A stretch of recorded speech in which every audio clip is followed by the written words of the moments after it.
Beza tak agaknya perasaan dia bila you bawa Merc dengan you bawa Punch? Beza tak persepsi orang kepada you?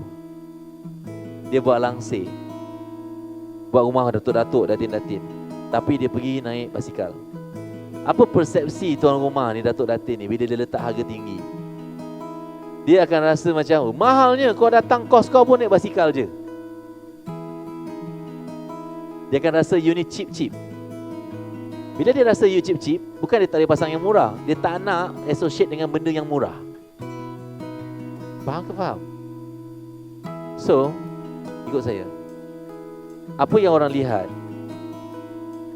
apa yang orang dengar, apa yang orang cakap, apa yang orang rasa menentukan nilai harga you.